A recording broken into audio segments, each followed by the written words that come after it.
নমস্কার। আজ শনিবার, সময় সন্ধ্যা ৭টা। প্রতি শনিবারের ন্যায় লোকপ্রজ্ঞা দক্ষিণবঙ্গ ও রিদম এই লাইভ অনুষ্ঠান নিয়ে হাজির হয়েছে।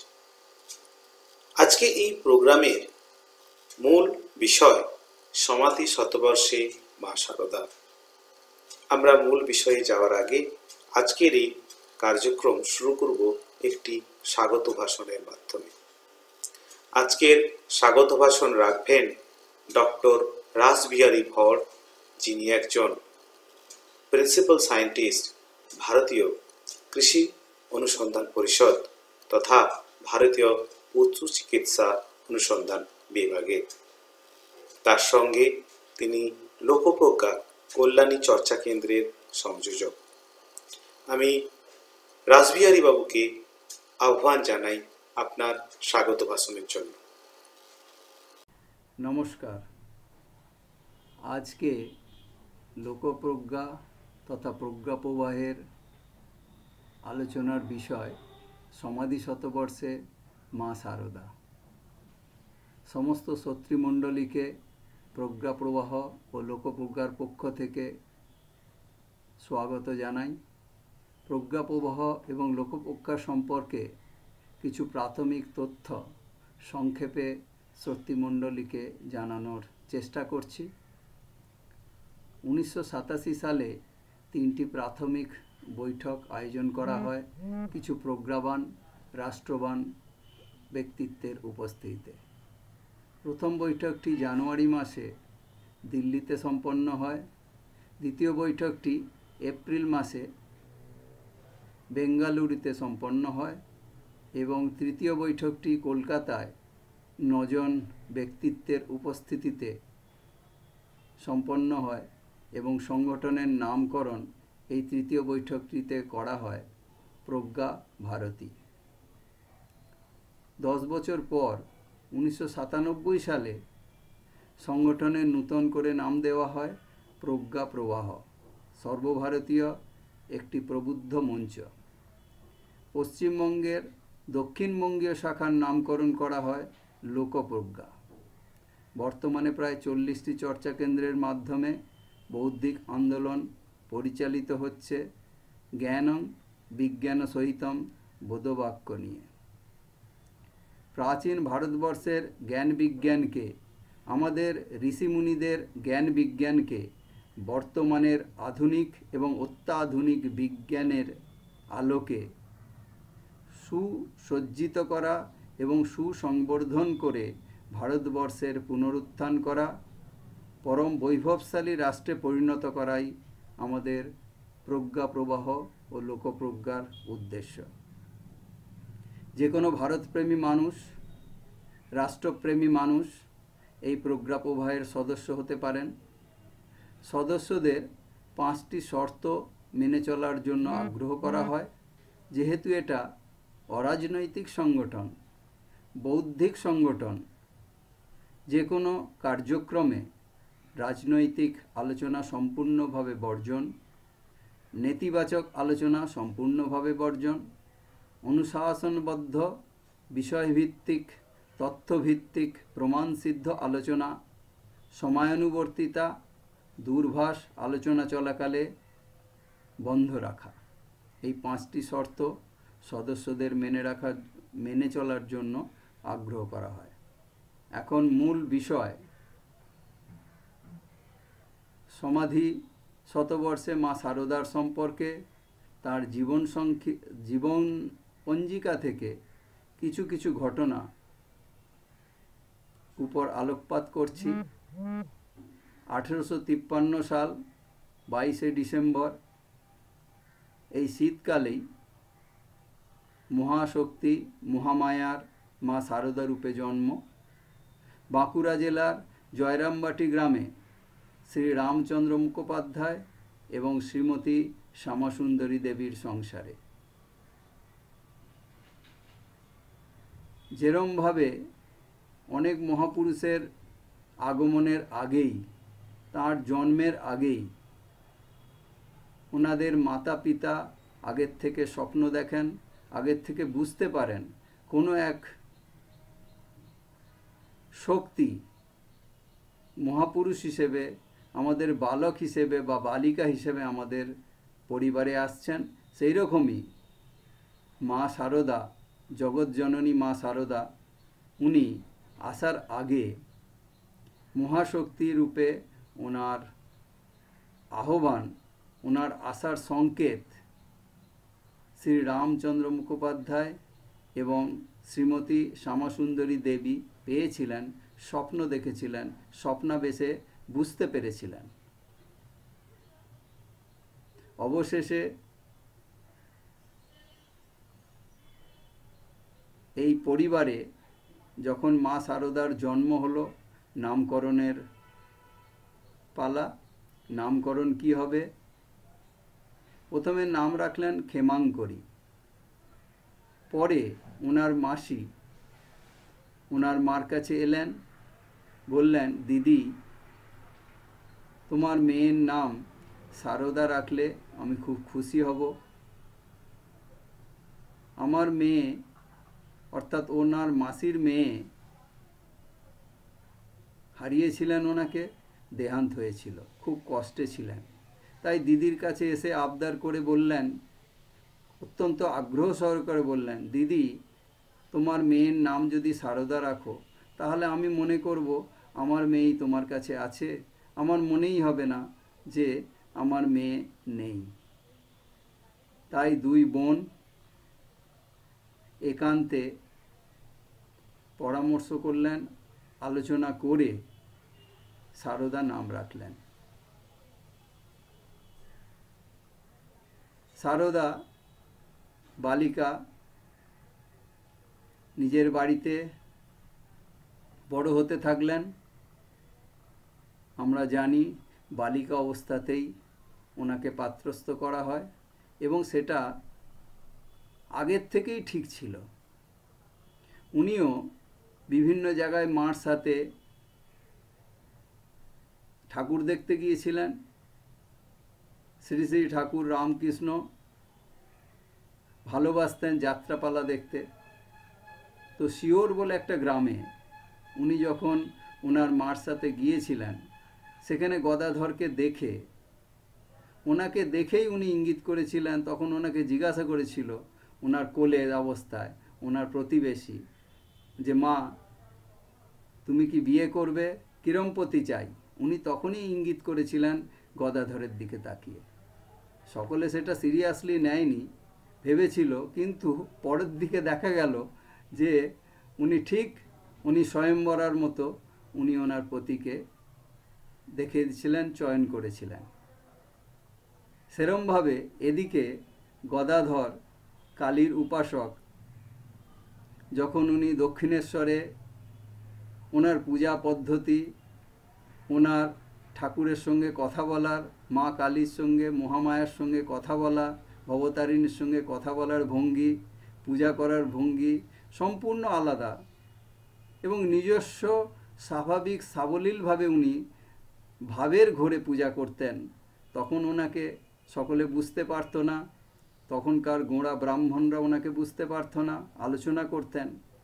তখনও সেই অবস্থায় যখন ওনার বাড়ির বাবা মা কামারপুকুরের, তখন ওনার পরিজন ভাবলেন যে গদাধরের যদি বিয়ে দেয়া যায়, সংসারী হওয়া যায়, তাহলে হয়তো ও অনেক স্বাভাবিক হবে।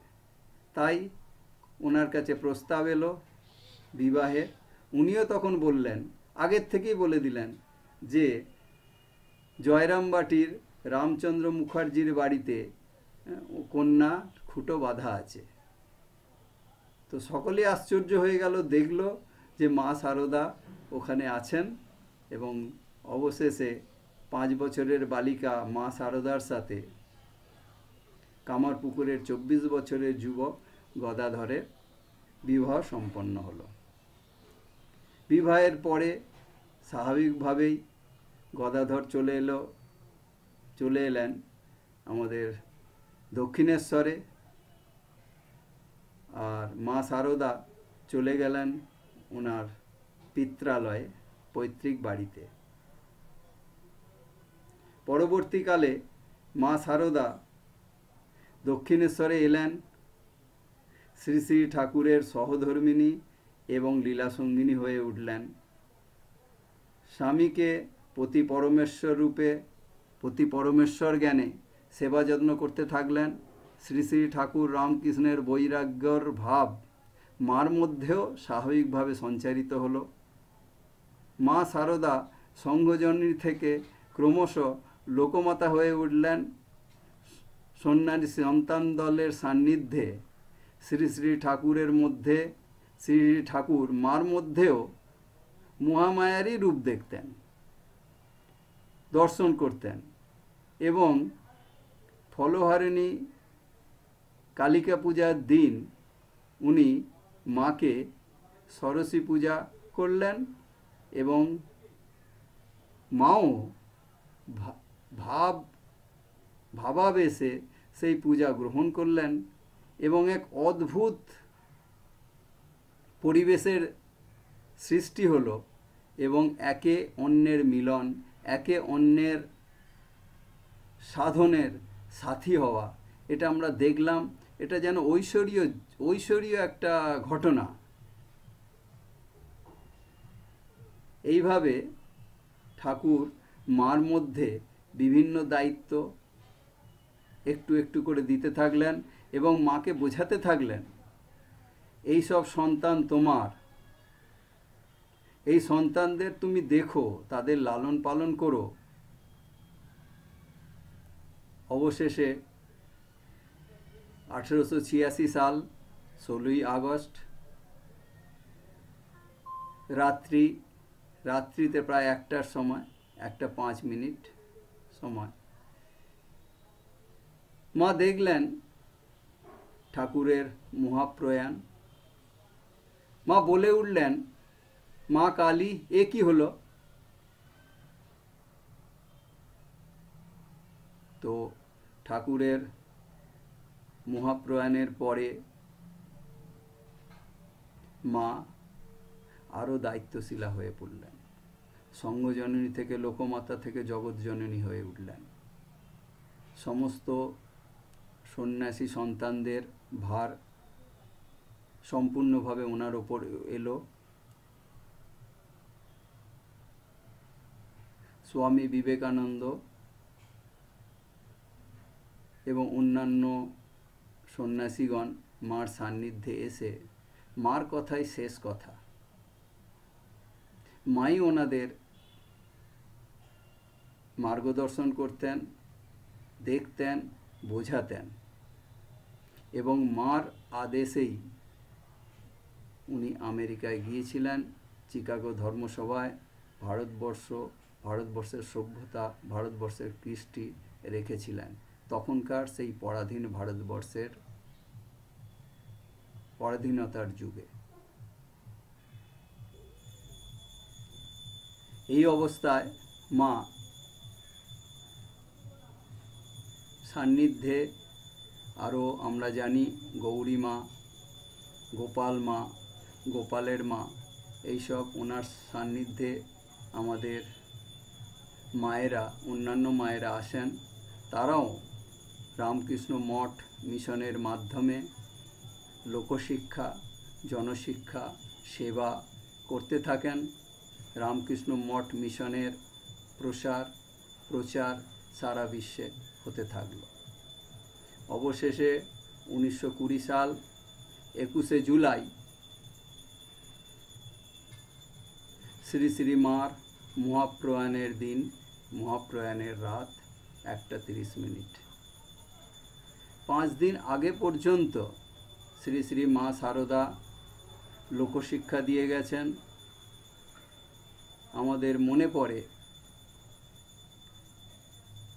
অন্নপূর্ণার মা অত্যন্ত অশান্ত হয়ে শান্তির খোঁজে মাকে দর্শন করতে এলেন ওনার দেহান্তের, ওনার মহাপ্রয়াণের 5 দিন আগে। ওনাকে মা বললেন, মা যদি শান্তি চাও মা, কারো দোষ দেখো না, দোষ দেখবে শুধু নিজের।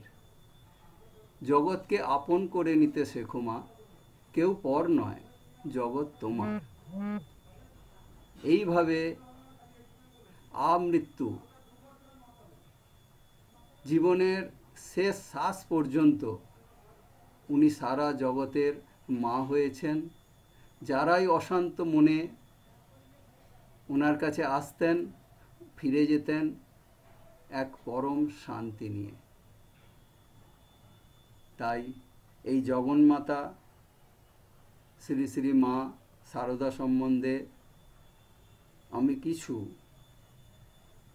বলতে পেরে নিজেকে ধন্য মনে করছি, গঙ্গা জলে গঙ্গা স্নান করার মতো মনে করছি এবং প্রজ্ঞা প্রবাহ ও লোকপ্রজ্ঞার বরিষ্ঠ কার্যকর্তাদের বিশেষ ধন্যবাদ জ্ঞাপন করছি আমাকে এই পুণ্য লাভের সুযোগ দেওয়ার জন্য, সম্ভাবনা পাওয়ার জন্য। এখন মূল বক্তব্য রাখবেন শ্রীমতী সবুজকলি সেন, অধ্যাপিকা এবং উপাচার্যা, বিশ্বভারতী বিশ্ববিদ্যালয়, আমাদের দিদিভাই। নমস্কার। ধন্যবাদ রাসবিহারী বাবুকে তার এই সুন্দর স্বাগত ভাষণের। আমরা এই স্বাগত ভাষণের পরে একটি গান শুনব, যে গান পরিবেশন করবেন শ্রীমতী জয়াব্রতা দাসকুণ্ডু। তিনি একজন বিশিষ্ট সঙ্গীত শিল্পী। শ্রীমতী জয়াব্রতা দাসকুণ্ডু।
সীতার মতো রাধার মতো ভোলা মন মনটাকে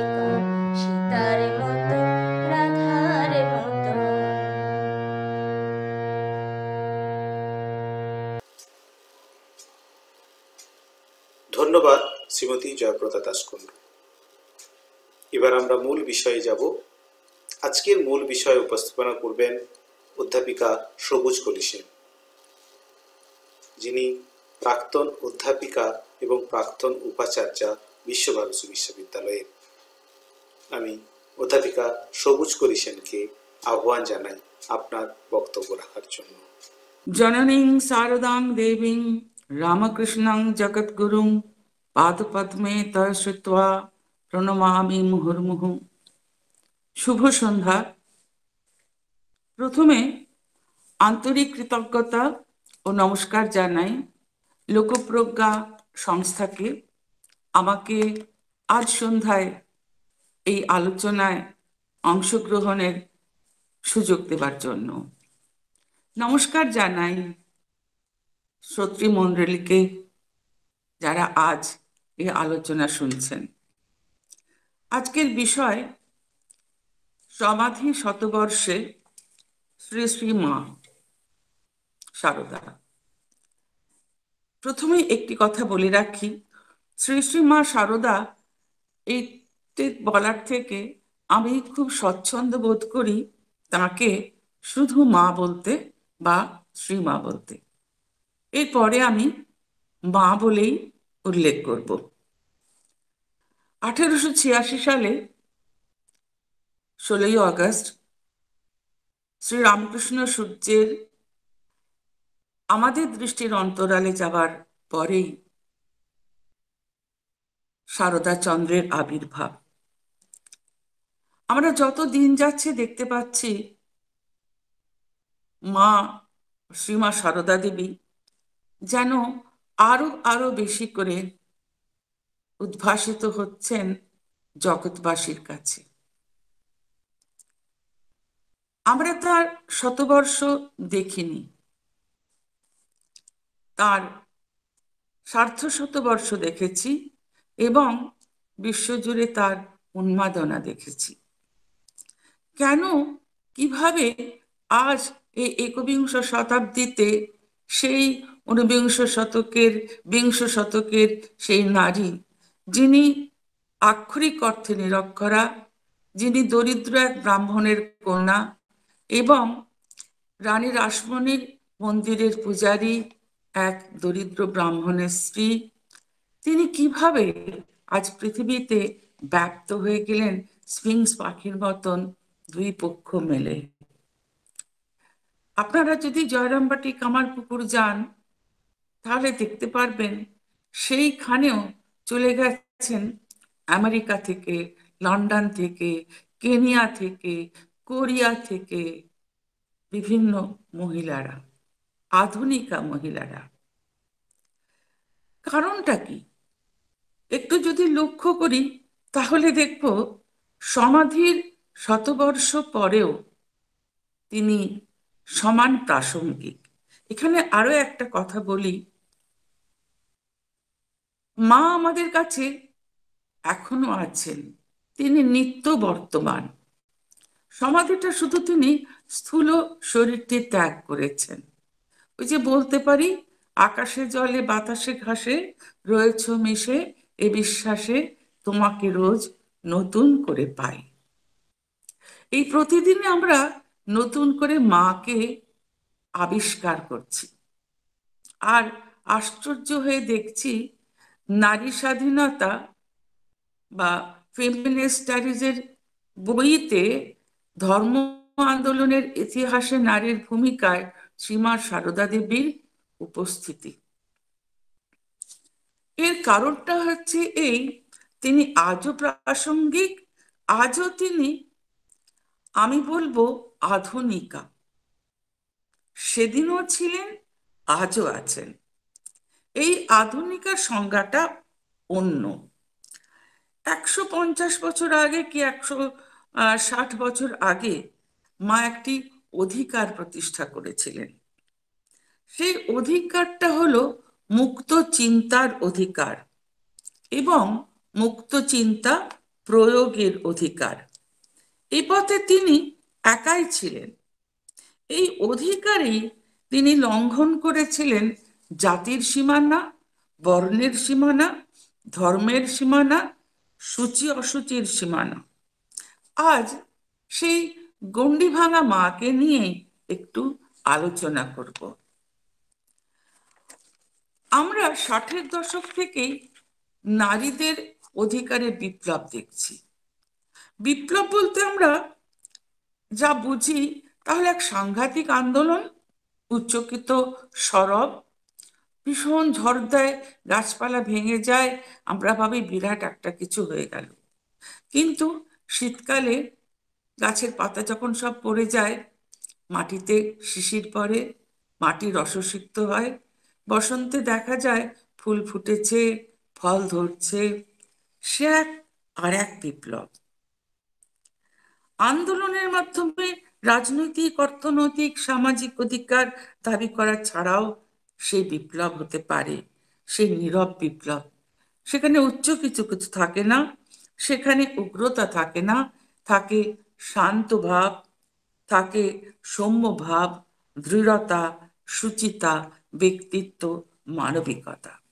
এখানেই মা শারদা একদিকে প্রখর যুক্তিনিষ্ঠা, সহৃদয়তা, উদার মানবিকতা, অপরদিকে প্রখর বুদ্ধিমত্তা, বিচক্ষণতা, স্বাধীন চিন্তা। এর থেকে গড়ে উঠেছিল মায়ের একটা বিশিষ্ট চরিত্র।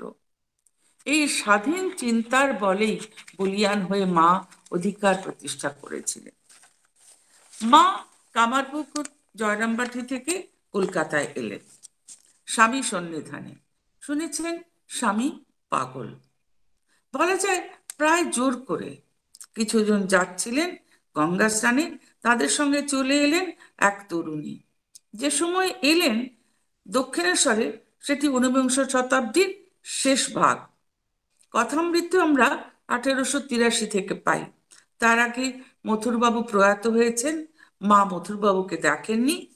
যখন মা ঠাকুরের কাছে এলেন তখন কলকাতায় নারী স্বাধীনতার আলোকপ্রাপ্তি শুরু হয়েছে, নারীদের আলোকপ্রাপ্তি শুরু হয়েছে।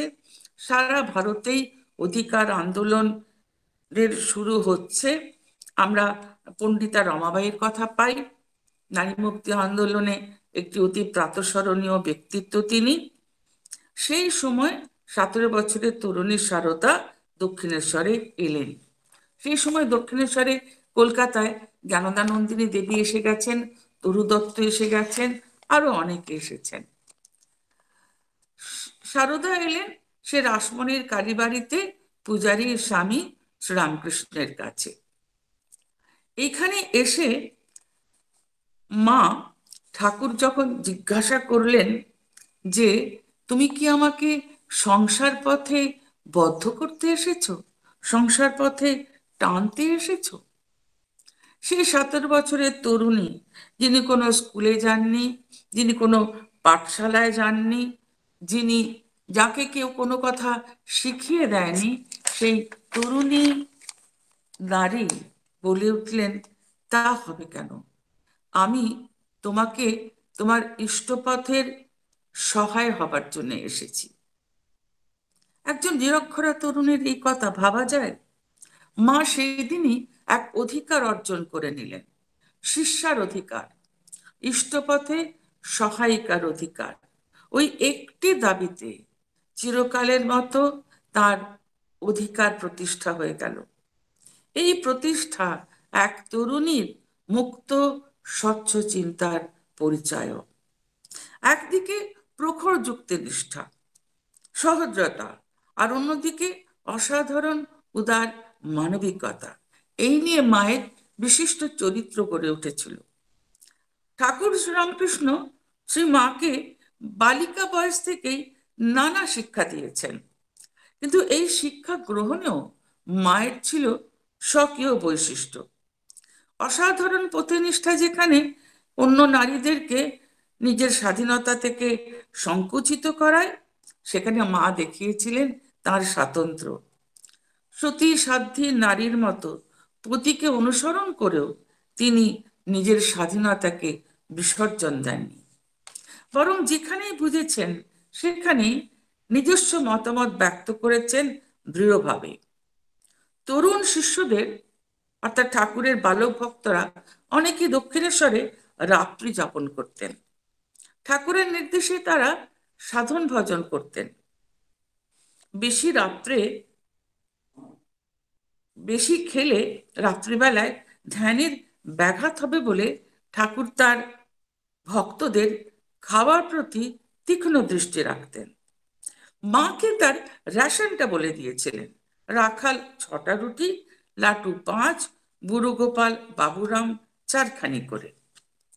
মাতৃত্বের উপরে এই শাসন মায়ের পছন্দ হয়নি। মা নিজে যে যা ভালোবাসে, যতটা পারে ততগুলি রুটি তিনি দিতেন। মাই রান্না করতেন দক্ষিণেশ্বরে, আমরা সবাই জানি, নবাবতে থাকতেন, রান্না করে খাওয়াতেন। ঠাকুর একদিন জানতে পারলেন বাবুরাম মহারাজের কাছে যে মা তাদেরকে বেশি করে খাইয়ে দিচ্ছেন। মার কাছে গিয়ে বললেন, যেরকম বিবেচনাহীন ভালোবাসা স্নেহ দিয়ে বালক ভক্তদের তুমি ভবিষ্যৎ নষ্ট করে দিচ্ছ। এটা 1883-84 কথা। মায়ের কত বয়স হবে? 30-31। মা প্রতিবাদ করে বললেন, ও 2খানি রুটি বেশি খেয়েছে বলে তুমি অত ভাবছো কেন? ওদের ভবিষ্যৎ আমি দেখব। কায়েম করে নিলেন অধিকার। প্রথম জীবনে খুব চরিত্র ভালো ছিল না এমন একজন বৃদ্ধার সঙ্গে গল্প করা, তা তিনি নিষেধের গণ্ডি ভেঙেই করেছিলেন। যথার্থ আধ্যাত্মিক গুরুর প্রসঙ্গে মা বলতেন, গুরুর আধ্যাত্মিক উপদেশ মেনে চলবে, কিন্তু জাগতিক বিষয়ে স্বাধীন বিচার বুদ্ধির প্রয়োগ করবে। এমনকি যদি তা গুরুর উপদেশের বিরোধী হয় তাহলেও। নিজের জীবনেও তা দেখিয়েছেন গুরু শ্রীরামকৃষ্ণের যথার্থ শিষ্যা সারদামণি। ঠাকুর তাকে তিল তিল করে শিক্ষা দিয়ে গড়ে তুলেছিলেন। তার মধ্যে দেবী ভাবের পূর্ণ প্রতিষ্ঠা করেছিলেন। ফলহারিণী কালী পূজার রাত্রে মায়ের চরণে তার ধ্যান জপের ফল সমর্পণ করে। তার কথাও একবার মা মানেননি। ওইরকমই এক মহিলা, যার বদনাম ছিল, মায়ের কাছে এসেছেন। মা ঠাকুরের খাবার থালা নিয়ে যাচ্ছেন। তিনি এসে বললেন, মা দাও, আমি দিয়ে আসি। ঠাকুরের কাছে গেলে তিনি বিরক্ত হলেন। ঠাকুর সবারই ছোঁয়া খেতে পারতেন না।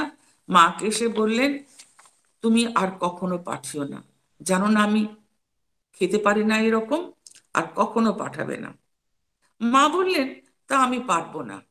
আমায় কেউ মা বলে ডাকলে আমি তাকে না বলতে পারবো না। তুমি তো কেবল আমার একার ঠাকুর নও, তুমি তো সকলের ঠাকুর। দেখুন, একই সঙ্গে গণ্ডি ভাঙার মানসিকতা, মাতৃত্বের অধিকার আর মুক্ত চিন্তার অধিকার। এই মুক্ত চিন্তা আবার কখন দেখি? ঠিক আজকে যেমন আমরা অতিমারিতে এই অনুষ্ঠান করছি অনলাইনে, ঠিক তেমনই একবার অতিমারি হয়েছিল ভারতবর্ষ জুড়ে, কলকাতায় প্লেগ। প্রচুর লোক মারা যাচ্ছিল। স্বামীজি সেই প্লেগ রোগের সময় সন্ন্যাসী ব্রহ্মচারীদের নিয়ে নেমে পড়েছিলেন তাদের সেবায়। টাকার অভাব, স্বামীজি বললেন, মঠ বিক্রি করে দেব। মা অমত করেছিলেন, বলেছিলেন, মঠ কার? মঠ তো নরেনের না, মঠ ঠাকুরের, ও মঠ বিক্রি করে দেবে কি করে? সংঘজননের সেই মঠ স্বামীজি এক বাক্যে মেনে নিয়েছেন। আর একবার বেলুর মঠে পূজায় বলি দেবার ইচ্ছা প্রকাশ করেছিলেন স্বামীজি। আপামর জীবের প্রতি প্রেম ছিল মার। সংঘজননের অধিকারে সেই ইচ্ছার বিরুদ্ধে মা মত প্রকাশ করেছিলেন। বেলুর মঠে আর বলি হয়নি, মায়ের আদেশ। সংঘে মাই ছিলেন সুপ্রিম কোর্ট, তার আদেশের ওপর আর অ্যাপিল হতো না। এই অধিকারও তিনি অর্জন করেছিলেন সেই মুক্ত চিন্তা ও ব্যক্তিত্বের মধ্য দিয়ে। লজ্জাপটাবৃতা মা শালীনতার গণ্ডি কখনো অতিক্রম করেননি। তাকে দেখা ছিল পুরুষ ভক্তদের পক্ষে এক দুরূহ ব্যাপার।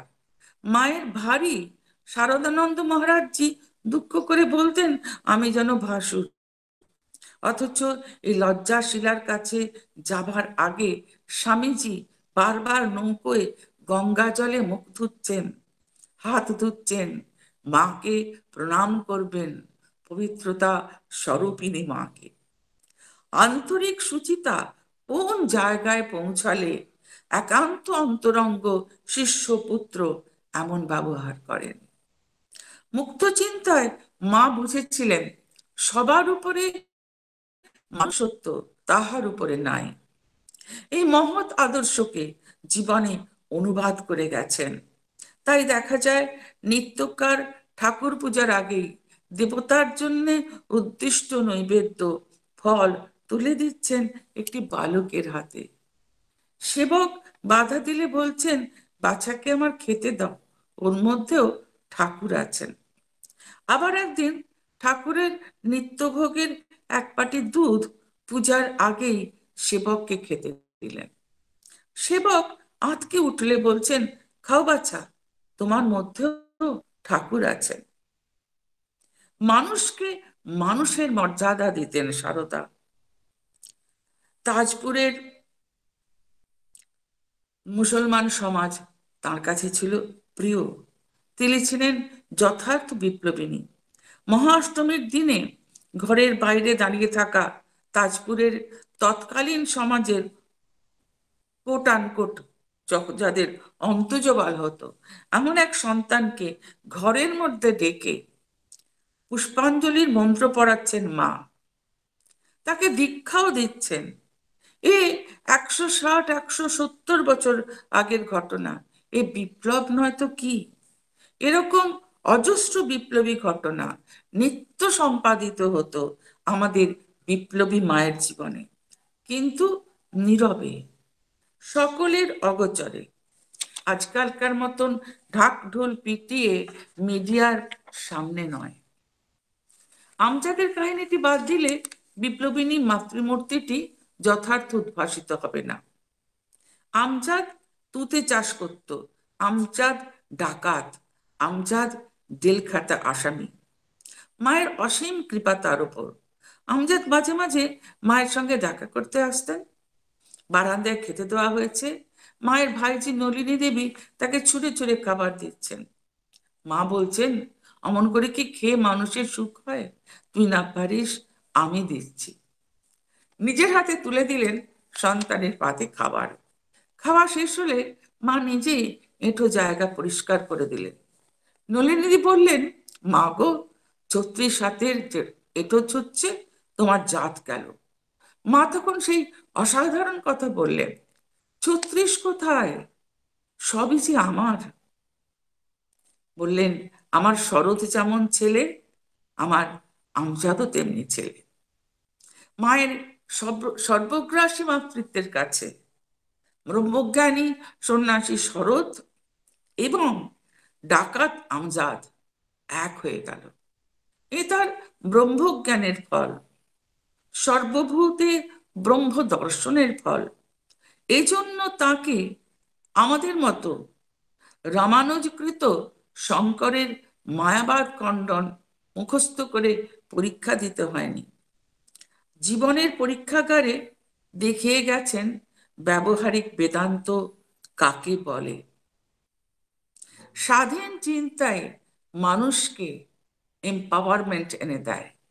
স্বাধীন চিন্তায়, মুক্ত চিন্তায় মহিলাদেরকে এম্পাওয়ারমেন্ট এনে দেয়। একটা সহজ বিচারবোধ মায়ের মধ্যে সবসময় কাজ করত। জয়রামবাটিতে সাপুড়েদের সাপ খেলাতে এসেছে, তারা মাকে সাপ খেলা দেখানো, মা তাদেরকে কাপড় দিলেন, মাকে প্রণাম করলো, মাথায় হাত দিলেন। অমনি ভাইয়ের বউ রাধুর মা বললেন, সব জাত ছুঁয়েছ। মা বললেন, আমার পায়ে হাত রেখে প্রণাম করলো, আমি মাথায় হাত দিয়ে আশীর্বাদ করব না? এখানে মা আমাদের থেকেও অনেক বেশি আধুনিকা। আমরা বোধহয় আজ এই 21 শতাব্দীতেও এতটা করতে পারি না। তখন সেই 19 শতাব্দীর শেষে এবং 20 শতাব্দীর প্রথমে অভিনেত্রীদের সঙ্গে কথা বলা অভিনয় দেখাটা সমাজে মরালিটির দিক থেকে ঠিক ছিল না বলে অনেকে মনে করতেন, বিশেষ করে ব্রাহ্মণ সমাজের লোকেরা। সেই সময় আমরা একটা ছোট্ট গল্প জানি, একটা ঘটনা জানি, যে যেখানে ওই স্টার থিয়েটার, তার সামনে দিয়ে চলেছেন হেরম্ব মৈত্র, ব্রাহ্মণ সমাজের এক নেতা। এমন সময় একটি যুবক তাকে জিজ্ঞাসা করলো যে, আচ্ছা মশাই, স্টার থিয়েটারটা কোথায় বলতে পারেন? হেরম্ব মৈত্র বললেন, জানি না। তারপরেই দেখলেন যে জানি নাটা তো তার কাছে মিথ্যা বলা হয়ে যাচ্ছে, তাই ডেকে বললেন, শোনো হে, আমি জানি কিন্তু বলবো না। কেন বলবো না? না, ওটা থিয়েটার। আমরা দেখি রামচন্দ্র দত্ত থিয়েটার দেখা পছন্দ করতেন না, অথচ ঠাকুর পছন্দ করতেন। ঠাকুরের তো নটি বিনোদিনীকে ঠাকুর শ্রীরামকৃষ্ণ পরিমণ্ডলে অমর করে দিয়ে গেছেন। আর আমরা কি দেখছি, ওই সময় নটি তিনকড়ি, তারা সুন্দরী মায়ের বাড়ির নিয়মিত আসতেন। মা গান শুনতে ভালোবাসতেন। ঠাকুর ঘরের বাইরে তারা সুন্দরী তিনকড়ি বসতেন, মা বলতেন, একটা গান বলো তো মা। খুব সুন্দর বর্ণনা আছে, মায়ের কথা লিখছেন আশুতোষ মিত্র। সেখানে বলছেন, হঠাৎ তারা সবাই নিচে আছেন, অসাধারণ সুরেলা গড়ায় ভেসে এলো তারা সুন্দরীর কণ্ঠে, ধরা দিতে এসে লুকাও পুনঃ হেসে। মা নিজেও কিন্তু গান যেমন ভালোবাসতেন, গুনগুন করে গাইতেন। সেবক বলছেন, মা গুনগুন করে গাইছেন, কেউই করিলারে নন্দর টিকা পিলাটি, উড়িষ্যায় শুনেছিলেন। এই অভিনেত্রী সঙ্গ করা, তাদেরকে খাওয়ানো, তাদেরকে বাড়িতে নিয়ে আসা, বাড়িতে ডাকা, এও তখনকার পরিপ্রেক্ষিতে একটি বিপ্লব। মায়ের ছবিটি যখনই আমাদের মনে পড়ে, তখন মনে পড়ে একটি সরু লাল পাড় কাপড় পরা, সামনে চুল এলানো আছে, দু চোখে করুণা ঝরে পড়ছে, এক শান্ত মাতৃমূর্তি। কিন্তু মায়ের জীবন যখন পর্যালোচনা করি, তখন দেখি এক হিমালয় সদৃশ ব্যক্তিত্ব, এক অসাধারণ ব্যক্তিত্ব সম্পন্না মহিলা, এক স্থিত ধীর রমণী, যিনি দুঃখ, শোক, ভয়কে অনায়াসে জয় করতেন। ঠাকুরের অপ্রকট হবার পর মা ছিলেন কামারপুকুরে, জয়রামবাটিতে, অসহনীয় দারিদ্র্যের মধ্যে। নহবত ওই ছোট্ট ঘরে শুয়ে থাকতেন তিনি। আপনারা সবাই দেখেছেন নহবত, তার মধ্যে ঠাকুরের খাবার থাকতো, জিওনো মাছ থাকতো, সেখানেই থাকতেন কখনো লক্ষ্মী দিদি, কখনো যোগিন মা, গোলাপ মা। শুতেন মাটিতে চাটাই পেতে, মাথায় ফেসর বালিশ। অসহনীয় দারিদ্র্যের মধ্যে কাটালেন কামারপুকুরে, জয়রামবাটিতে। শাক বুনে খেয়েছেন, ছেঁড়া কাপড়ে গিট দিয়ে পড়েছেন, কিন্তু কারোর প্রতি কোনো অনুযোগ ছিল না। পরবর্তী জীবনে যখন সন্তানেরা মাকে স্বাচ্ছন্দ্যে রেখেছিলেন, বলা যায় আগের তুলনায় ঐশ্বর্যে রেখেছিলেন, তখনও তার স্মৃতিচারণায় সেই দুঃখের দিনের কথায় কোনো হাহুতাশ নেই। বলতেন, হৃদয়ে যেন একটা আনন্দের ঘট ভরা থাকতো, কোনো কষ্টের চিহ্ন নেই। ঠিক যেন সিনেমার ছবির মতো দেখতেন আর নৈর্ব্যক্তিকভাবে বলতেন। এই ব্যক্তিত্ব, এই স্থিতধী ভাব আজকের নারীদের সাধনা হওয়া চাই। আজকের নারী অনেক পেয়েছে। মা খুব লেখাপড়া ভালোবাসতেন, তাই গৌরীমায়ের প্রশংসা করতেন। গৌরীমা মেয়েদের লেখাপড়া শেখাতেন, হাতের কাজ শেখাতেন। মা নিবেদিতা স্কুলে যেতে বলতেন মেয়েদেরকে। মা বিয়েকেই মোক্ষ বলে মনে করতেন না, বরং যারা বিয়ে না করে লেখাপড়া শিখে কোনো কাজকর্ম নিয়ে থাকতে চাইতেন, মা তাদের প্রশংসা করতেন। আজকের নারীরা সেই সুবিধা পেয়েছে। আজকের নারীর স্বাধীনতা বা অধিকারের আকাঙ্ক্ষার যে যে সদর্থক দিকগুলি আছে, সেই সব আকাঙ্ক্ষাগুলি ছিল মায়ের মধ্যে তার কন্যাদের জন্য। সেই মুক্ত চিন্তার অধিকার, সাম্যের অধিকার, অর্থনৈতিক অধিকার, শিক্ষার অধিকার, এ কিন্তু মা বিভিন্নভাবে তার বিভিন্ন কথায় বুঝিয়ে গেছেন। আমার বিশ্বাস আজকের বিজয়িনীদের মা আশীর্বাদ করছে। আমরা মায়ের সাহসের একটি কথা বলি। আপনারা সবাই জানেন 18 বছরের তরুণী, তিনি আসছেন সঙ্গীদের সঙ্গে স্বামী সন্দর্শনে দক্ষিণেশ্বরে। তেলোভেলোর মাঠ পড়েছে, সঙ্গীরা ছেড়ে চলে গেছে, মা পিছিয়ে পড়ছিলেন হাঁটতে হাঁটতে। সেইখানে সেই মাঠে রূপার বালা পরা, ঝাঁকড়া চুল, হাতে লাঠি, কালো রং, বিশাল দেহী ডাকাতের সম্মুখীন হলেন। তখন সেই কিশোরী কিন্তু একবারও কাঁপেননি, জ্ঞান হারিয়ে পড়ে যাননি, মূর্ছিত হননি, ভয়ে পালাতেও চেষ্টা করেননি। অসাধারণ প্রত্যুৎপন্ন মতিত্ব, একান্ত আত্মবিশ্বাসের নম্রতা নিয়ে ডাকাতের কাছে শরণ নিলেন।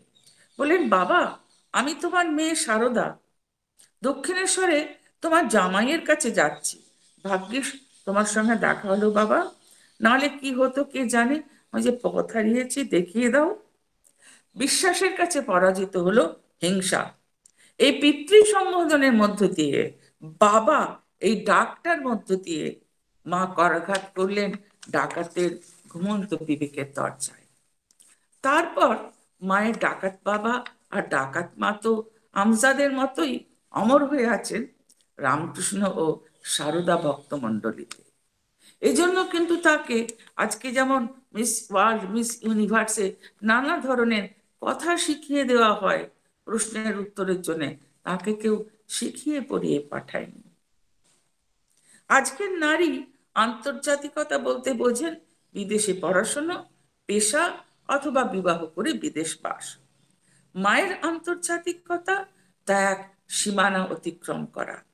সেই 100 বছরেরও আগে, সেই পর্দা প্রথার যুগে অলিবুলের অনুরোধে ফটোগ্রাফারের সামনে উপস্থিত হয়েছিলেন মা ফটো তোলার জন্য। সেই জয়রামবাটির রামচন্দ্র মুখুজ্জের মেয়ে সারদা, তিনি সাহেব ফটোগ্রাফারের সামনে এলেন। ভাগ্যিস রাজি হয়েছিলেন, না হলে ওই অপরূপ মাতৃমূর্তি আমরা নয়ন ভরে দেখতে পেতাম না। আমরা দেখি ইস্টার উৎসবে সিস্টার নিবেদিতার কণ্ঠে খ্রিস্টীয় ধর্মসঙ্গীত শুনে মায়ের ভাব সমাধি হচ্ছে। ইস্টারের প্রসঙ্গ শুনছেন নিবেদিতার কাছে সাগ্রহে। পীরের দরজায় নিয়ম করে সিন্নি দিতেন জয়রামবাটিতে। নিবেদিতা ও সিস্টার ক্রিস্টিনের সঙ্গে ছিল তার সহৃদয় সম্পর্ক ছিল উলিবুলের সঙ্গ। গোলাপ মায়ের বিশেষ আপত্তি সত্ত্বেও 10-2 ঘোষপাড়া লেনের বাড়িতে মা বহুদিন নিবেদিতাকে কাছে রেখেছেন ভারতীয় রীতিনীতি শেখাবার জন্য। মা তার সঙ্গে একসঙ্গে খেতেন, শুতেন, ঘুমোতেন, এমনকি সিস্টার ঠাকুরের জন্য ভোগ রান্না করলে মা খেয়েছিলেন তখন, যখন শূদ্রের স্পৃষ্ট অন্ন খাওয়া বারণ ছিল ব্রাহ্মণদের পক্ষে। মায়ের একটি অ্যাংলো ইন্ডিয়ান মহিলা সন্তানও ছিল এবং পার্সি সন্তানও একটি ছিল, যিনি ম্যাডার্ন কোম্পানির পরিচালক এবং কর্ণধার ছিলেন। এসবই জাগ্রত প্রগতিবাদ, জ্বলন্ত বিপ্লব, মায়ের সীমানা অতিক্রম। মা তার কালের বিচারে কালকে অতিক্রম করেছিলেন। মা ছিলেন যুক্তিনিষ্ঠ, বিজ্ঞান মনস্ক। এই মানসিকতা দিয়েই মা অনায়াসে তুচ্ছ আচার অনুষ্ঠানের মরু বালু রাশি পার হয়ে অনায়াসে পৌঁছে যেতেন মানবিকতার মরুদ্যানে, স্নিগ্ধ আশ্রয়ে। সঙ্গে নিয়ে যেতেন অন্য কেউ। মায়ের কাছে আচার অনুষ্ঠানের থেকেও সত্য ছিল অনেক বড়।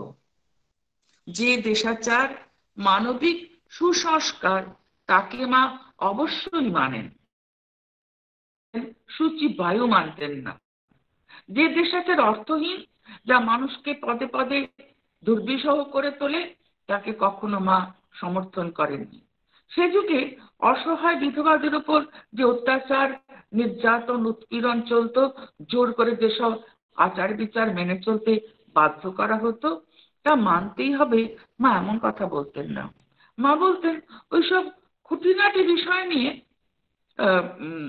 মনকে বিচলিত করবে না, যে যা বলে বলুক, ঠাকুরকে স্মরণ করে যেটা হিতকর মনে করবে সেটা করবে।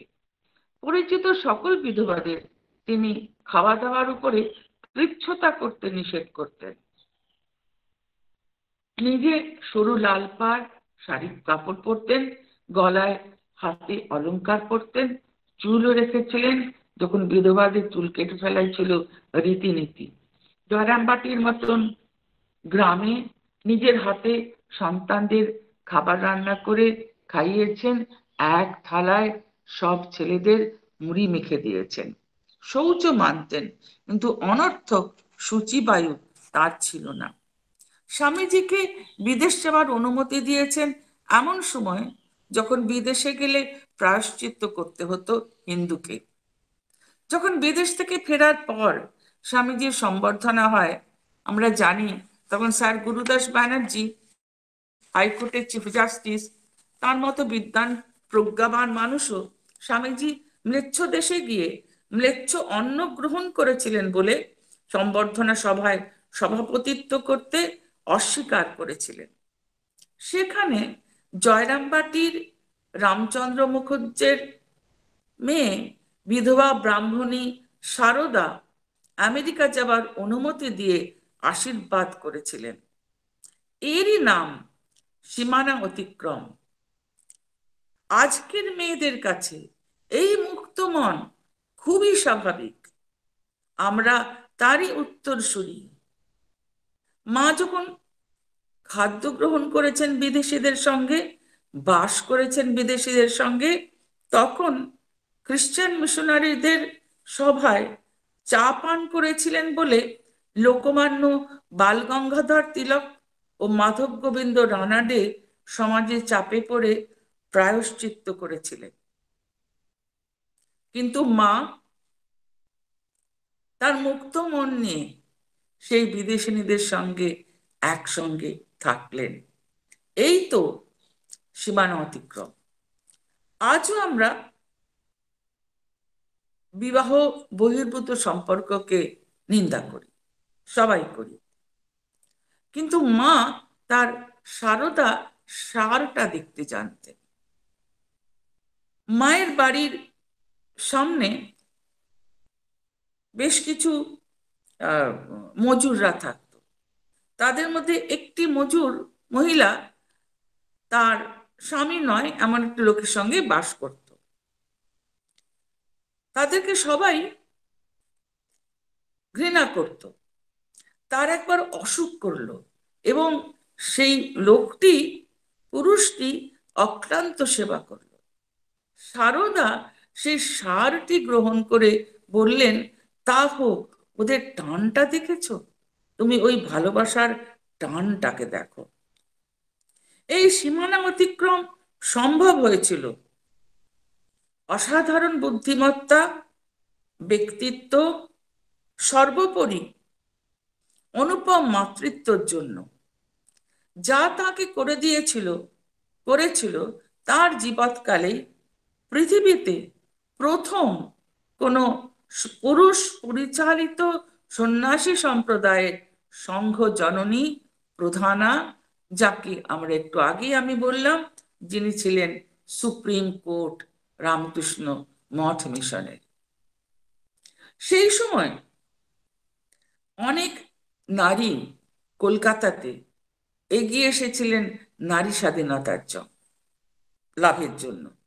তাদের পাশে ছিলেন, যারাই এসেছিলেন তারা সাহায্য পেয়েছিলেন হয় স্বামী, নয় পিতা, নয় ভ্রাতার কাছ থেকে।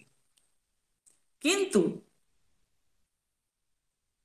রানী রাসমণির মন্দিরের পূজারী শ্রীরামকৃষ্ণর স্ত্রী সারদামণি, তার জন্যে কেউ ছিল না। নিজের মুক্ত চিন্তায়, নিজের প্রখর বুদ্ধিমত্তায় ও ব্যক্তিত্বে তিনি এই আলো আমাদের দেখিয়ে দিয়ে গেছেন। মায়ের সব থেকে বড় কথা এই যে সব থেকে প্রধান পরিচয় তার হয়ে দাঁড়িয়েছে বিশ্ববাসীর কাছে, তিনি মা। আমরা মায়ের সঙ্গে ছেলের ধর্মজগতে অনেক সম্পর্ক দেখি। বুদ্ধদেবের জীবনে তার মা মহাপ্রজাপতি গৌতমীর ভূমিকা ছিল, কিন্তু তিনি শঙ্খ জননী হয়ে ওঠেননি। যশোধরাও সন্ন্যাসিনী হয়েছিলেন, কিন্তু বৌদ্ধ সম্প্রদায়ের সংঘ জননী হননি। মাতা মেরি যীশু খ্রিস্টের সঙ্গে ঘুরেছেন এক দেশ থেকে আর এক দেশে। যীশু খ্রিস্টের সঙ্গে তার শেষ পর্যন্ত তিনি তার পুত্রের সঙ্গে ছিলেন, কিন্তু তবুও তাকে খ্রিস্টান সমাজ সংঘ জননীর স্থান দেয়নি। সীতা মাতার পরিচয় রামচন্দ্রের স্ত্রী রূপে।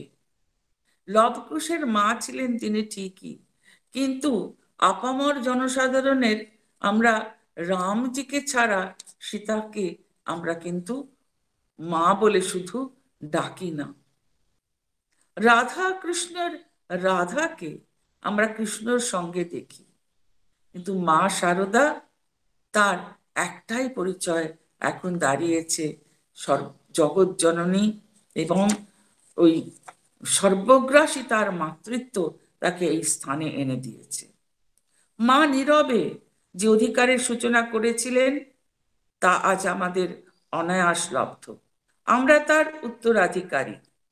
ঊনবিংশ শতকের অনেক আলোকপ্রাপ্তা মহিলা যারা আমাদের পথপ্রদর্শক পুরোধা, তারা সামাজিক আন্দোলনে যুক্ত ছিলেন বলে নারী স্বাধীনতার ইতিহাস তাদের ওপর আলোক ফেলেছে। মা কাজ করেছিলেন নীরবে, ধীরে ধীরে। আজ আমাদের কাজ হোক সেই ইতিহাস উন্মোচন করার, সেই নারীর ইতিহাস যিনি তার মহাসমাধির শতবর্ষ পরেও সমান প্রাসঙ্গিক, সমান প্রয়োজনীয়। নমস্কার।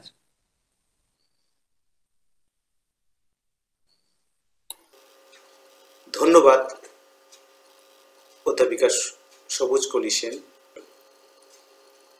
আমরা এখন অনুষ্ঠানের শেষ লগ্নে একটি কল্যাণ মন্ত্রের দ্বারা আজকের এই প্রোগ্রাম আমরা শেষ করব। ওম সর্বে ভবন্তু সুখিনঃ, সর্বে সন্তু নিরাময়া, সর্বে ভদ্রাণি পশ্যন্তু, মা কশ্চিৎ দুঃখভাগ্ ভবেৎ। ওম শান্তি শান্তি শান্তি।